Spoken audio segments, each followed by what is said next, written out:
사도행적 제3장 대사명. 그리스도께서 돌아가신 후 제자들은 거의 낙담에 빠져 있었다. 그들의 주님은 거절과 정죄를 당하여 마침내 십자가에 못 박히셨다. 제사장들과 관원들은 조롱하는 말로 저가 남은 구원하였으되 자기는 구원할 수 없도다. 저가 이스라엘의 왕이로다. 지금 십자가에서 내려올지어다.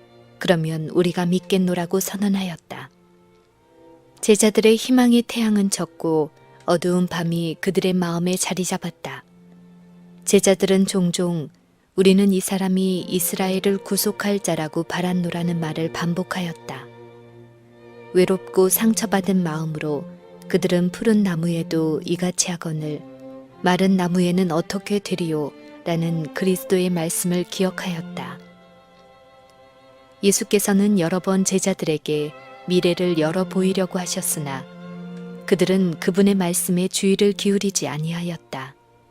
그 까닭에 그리스도의 죽음은 그들에게 하나의 충격으로 다가왔다. 후에 그들이 과거를 회상하고 그들의 불신의 결과를 보았을 때 그들은 슬픔으로 충만하였다. 그리스도께서 십자가에 못 박히셨을 때 제자들은 그분께서 부활하시리라는 것을 믿지 않았다. 그분은 제3일에 부활하리라고 분명히 말씀하셨으나 그들은 혼란하여 그분이 뜻하신 바를 알지 못하였다. 이와 같이 이해력이 없었으므로 그들은 그분이 운명하셨을 때의 완전한 절망에 빠졌다. 그들은 처절하게 낙심하였다. 그들의 믿음은 사단이 그들의 앞길에 던진 그늘 저편을 꿰뚫어 보지 못하였다. 그들에게는 만사가 모호하고 신비한 것처럼 보였다. 그들이 구주의 말씀을 믿었더라면 얼마나 많은 슬픔을 면할 수 있었을 것인가. 실망과 슬픔과 낙담에 빠진 제자들은 다락방에 함께 모여 문들을 굳게 닫고 그들의 사랑하는 스승의 죽음이 자신들의 운명이 되지는 않을까 두려워하였다. 구주께서는 부활하신 후 바로 이곳에서 그들에게 나타나셨다. 그리스도께서는 제자들의 앞에 놓인 사업을 위해 그들을 준비시키고자 40일 동안 지상에 머물러 계시면서 지금까지 그들이 이해할 수 없었던 것을 설명하셨다. 그분의 초림, 유대인들이 당신을 거절한 일, 그리고 그의 죽음에 관한 예언들에 대하여 말씀하시고 그 모든 세목들이 성취된 것을 보여주셨다. 그분은 이 예언의 성취를 장차 그들의 수고에 따를 능력의 보증으로 생각해야 한다고 말씀하셨다. 우리는 다음의 말씀을 본다. 이에 저희 마음을 열어 성경을 깨닫게 하시고 또 이르시되 이같이 그리스도가 고난을 받고 제3일에 죽은 자 가운데서 살아날 것과 또 그의 이름으로 죄 사함을 얻게 하는 회개가 예루살렘으로부터 시작하여 모든 족속에게 전파될 것이다. 그리고 그분은 부언하신다. 너희는 이 모든 일의 증인이라.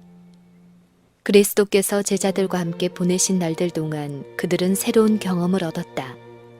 사랑하는 주님께서 일어난 모든 일에 비추어 성경 말씀을 설명하시는 것을 들었을 때 그분에 대한 그들의 믿음은 더할 수 없이 견고하게 되었다.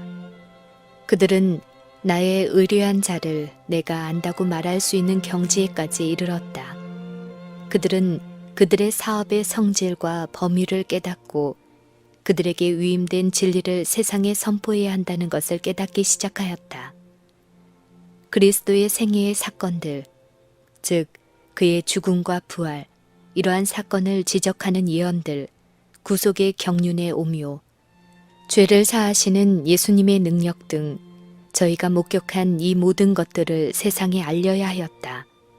그들은 평화의 복음과 회개와 구주의 능력을 통한 구원을 선포해야 하였다. 그리스도께서는 승천 직전 그의 제자들에게 사명을 맡기셨다. 그분께서는 그들에게 영생의 보물을 세상의 유산으로 남기신 그 유언의 집행자들이 되어야 한다고 말씀하셨다. 그대들은 세상을 위한 나의 희생의 생애의 목격자들이었다고 그분은 말씀하셨다. 그대들은 이스라엘을 위한 나의 수고를 알고 있다. 비록 내 백성이 생명을 얻으러 내게 오지 않았어도, 비록 제사장들과 관원들이 기록된 대로 나에게 행했어도, 비록 그들이 나를 거절했어도, 아직도 그들에게는 하나님의 아들을 받아들일 수 있는 기회가 주어질 것이다. 그대들은 내가 자기 죄를 자복하고 나에게 나오는 사람들을 즐겨 용납하는 것을 보았다. 내게 오는 사람을 나는 결코 버리지 않을 것이다. 나는 나의 제자인 그대들에게 이 은혜의 기별을 위탁한다. 이 기별은 유대인과 이방인들에게, 첫째는 이스라엘에게, 그리고 모든 나라와 방언과 백성들에게 모두 전해져야 한다. 모든 믿는 사람들은 한 교회에 모이게 될 것이다. 복음 전도 사명은 그리스도의 왕국의 대선교 헌장이다. 제자들은 영혼들을 위하여 열심히 일하고 만민에게 은혜의 초청을 전해야 하였다. 그들은 사람들이 찾아오기를 기다리지 말고 기별을 가지고 사람들에게 나아가야 하였다. 제자들은 그리스도의 이름으로 사업을 전진시켜야 하였다. 그들의 모든 언행은 죄인을 구원하는 큰 힘을 가진 그분의 이름에 관심을 집중시키는 그런 것이 되어야 했다. 그들은 그들의 신앙을 은혜와 능력의 근원 되시는 그리스도께 고착시켜야 하였다.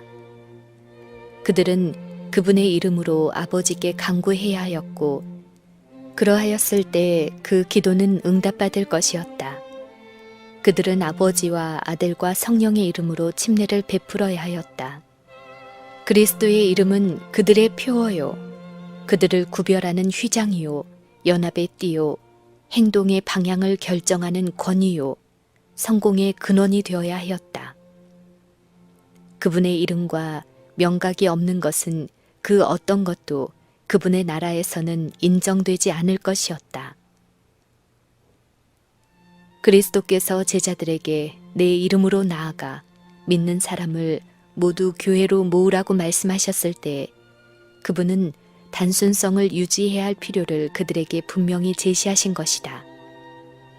허식과 자랑을 적게 하면 할수록 선을 위한 그들의 가만은 더욱 클 것이었다. 제자들은 그리스도께서 말씀하신 것과 동일한 단순성을 가지고 말해야 하였다. 그들은 예수께서 가르치셨던 그 교훈을 가지고 청중들에게 감명을 끼쳐야 하였다. 그리스도께서는 그의 제자들에게 그 사업이 쉬울 것이라고 말씀하지 않으셨다. 그분은 그들을 대항하는 거대한 악의 연합을 보여주셨다. 그들은 정사와 권세와 이 어두움의 세상 주관자들과 하늘에 있는 악의 영들과 싸워야 하였다. 그러나 그들은 홀로 싸우도록 버려둔 바 되지 않을 것이었다. 그분은 당신께서 그들과 함께 할 것이며 그들이 믿음으로 나아간다면 전능자의 방패 아래 일하게 될 것이라고 보증하셨다. 그분은 그들에게 용감하고 강건하라고 명하셨는데 이는 천사들보다 더 강하신 하늘의 군대 장관이 그 대열에 함께 계실 것이기 때문이었다. 그분은 그들의 사업에 따를 박해에 대처할 만반의 준비를 갖추어 놓으셨고 사업의 성공을 친히 책임지셨다. 그분의 말씀을 순종하고 그분과 연합하여 일하는 한 그들은 실패할 수 없다. 그분은 그들에게 다음과 같이 명하셨다. 모든 나라에 가라. 사람이 사는 세상 끝까지 가라. 그리고 내가 그곳까지 그대들과 함께 가리라는 것을 확신하라. 그대들을 버리는 때는 결코 없으리니 믿음과 확신을 가지고 일하라. 내가 너희와 항상 함께하며 의무를 수행하는 너희를 도와주고 지도하고 위로하고 성화하게 하고 붙잡아주고 다른 사람들로 그들의 시선을 하늘로 향하게 할 수 있는 기별을 전하는 일에 성공하게 할 것이다. 인류를 위한 그리스도의 희생은 충분하고도 완전한 것이었다. 속죄의 조건은 다 성취되었다. 그분이 이루고자 이 세상에 오신 사업은 완성되었다. 그분은 나라를 얻으셨다. 그리스도께서는 그것을 사단에게서 빼앗으시고 만물의 후사가 되셨다. 그분은 하늘 군대의 영광을 받으시려고 하나님의 보좌를 향해 가시는 중이었다. 무한한 권위를 부여받으신 그분은 그의 제자들에게 사명을 맡기셨다. 그러므로 너희는 가서 모든 족속으로 제자를 삼아 아버지와 아들과 성령의 이름으로 침례를 주고 내가 너희에게 분부한 모든 것을 가르쳐 지키게 하라. 볼지어다. 내가 세상 끝날까지 너희와 항상 함께 있으리라. 그리스도께서는 제자들을 떠나시기 직전에 다시 한번 당신의 나라의 속성을 말씀하셨다. 그분은 전에 그것에 관하여 그들에게 말씀하셨던 것을 생각나게 하셨다. 그분은 이 세상에 현세적 나라를 세우는 것이 당신의 목적이 아니라고 선언하셨다. 그분은 다윗의 보좌에서 지상의 군주가 되어 통치하도록 임명받으신 것이 아니었다. 제자들이 주께서 이스라엘 나라를 회복하심이 이때이니까 하고 예수께 물었을 때 그분은 때와 기한은 아버지께서 자기의 권한에 두셨으니 너희의 알 바 아니요 라고 대답하셨다. 그분이 그들로 알 수 있도록 계시하신 그 이상의 장래에 대하여 알려고 하는 것은 필요하지 않았다. 복음의 기별을 선포하는 것이 그들의 일이었다. 눈에 보이는 그리스도의 임재는 제자들에게서 떠나고 있었으나 새로운 능력이 그들에게 부여될 것이었다. 성령이 그들에게 충만히 임하여 그 사업을 위해 그들을 인칠 것이었다. 구주는 볼지어다. 내가 내 아버지의 약속하신 것을 너희에게 보내리니 너희는 위로부터 능력을 입히올 때까지 이 성에 유하라고 말씀하셨다. 요한은 물로 침례를 베풀었으나 너희는 몇 날이 못되어 성령으로 침례를 받으리라.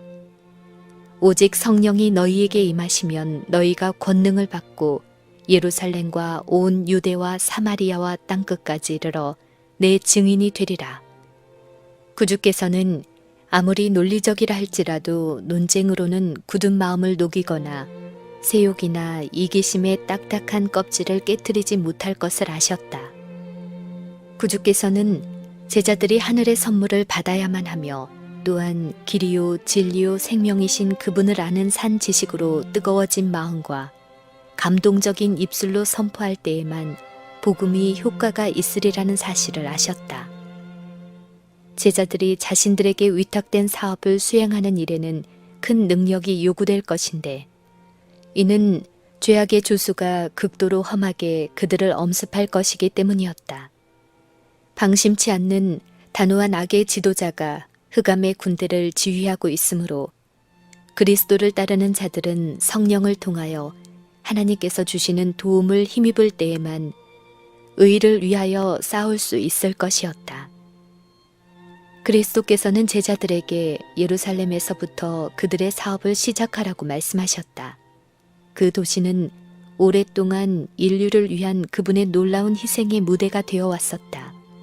바로 그곳에서 인성을 쓰신 그분이 사람들과 함께 다니시고 담화도 하셨지만 하늘이 얼마나 가까이 내려왔는지를 분별한 사람은 거의 없었다.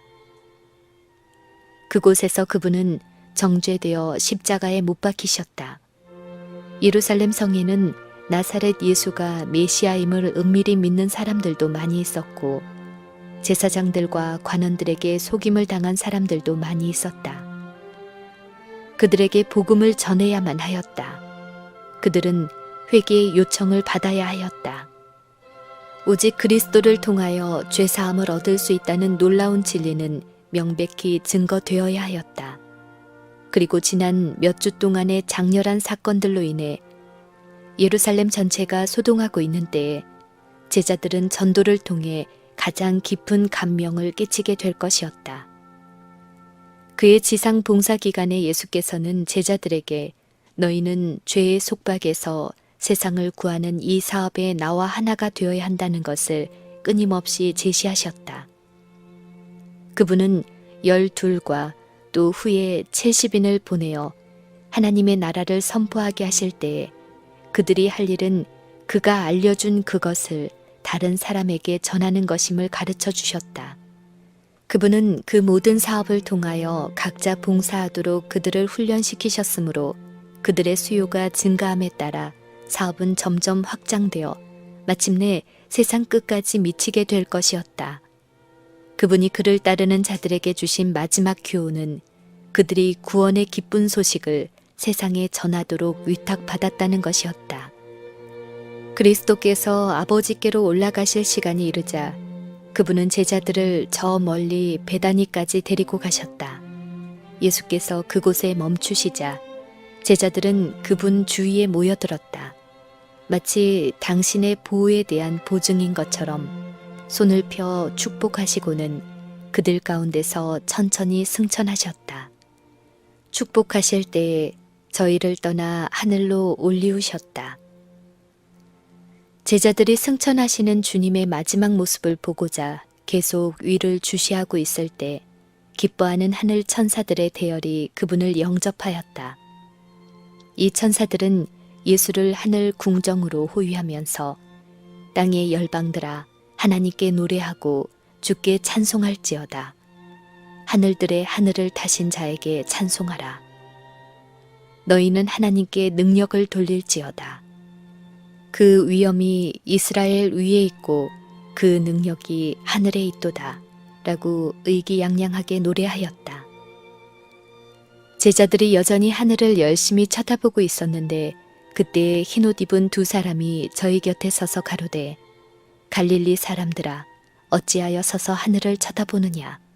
너희 가운데서 하늘로 올리우신 이 예수는 하늘로 가심을 본 그대로 오시리라. 라고 말하였다.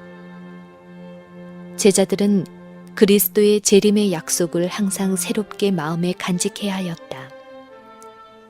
그들이 본 하늘로 승천하신 그 예수는 이 땅에서 그분의 사업에 헌신한 사람들을 당신께로 데려가시려고 다시 오실 것이다. 볼지어다. 내가 세상 끝날까지 너희와 항상 함께 있으리라고 말씀하셨던 바로 그 같은 음성으로 그분은 그들을 하늘 왕국에 있는 그분께로 환영한다고 말씀하실 것이다. 상징적인 예식에서 대제사장이 그의 정장을 벗고 일반 제사장의 흰 세마포 옷을 입고 진무한 것처럼 그리스도께서도 왕복을 벗으시고 인성을 옷 입으시고 제사장으로서 자신을 제물로 희생 제사를 드리셨다. 대제사장이 지성소 봉사를 마친 후 정장을 다시 입고 기다리는 회중에게 나온 것처럼 그리스도께서도 세상에서 빨래하는 자가 그렇게 희게 할 수 없을 만큼 아주 흰 옷을 입으시고 두 번째 다시 오실 것이다. 그분은 자신의 영광과 아버지의 영광으로 오실 것인데 모든 천사의 무리가 그를 호위할 것이다. 이리하여 내가 다시 와서 너희를 내게로 영접하리라고 제자들에게 하신 약속이 성취될 것이다. 그리스도께서는 당신을 사랑하고 당신을 기다린 사람들에게 영광과 존귀와 불멸의 면류관을 씌워주실 것이다. 죽은 의인들이 무덤에서 일어날 것이며 살아있는 자들은 그들과 함께 끌어올리어 공중에서 주를 영접하게 될 것이다. 그들은 이 땅에서 들어본 그 어떤 음악보다도 더 감미로운 다음과 같은 음성을 듣게 될 것이다. 그대들의 싸움은 끝났다. 내 아버지께 복받을 자들이여, 나와 창세로부터 너희를 위하여 예비된 나라를 상속하라. 제자들이 주께서 돌아오시리라는 소망으로 매우 기뻐한 것은 당연하였다.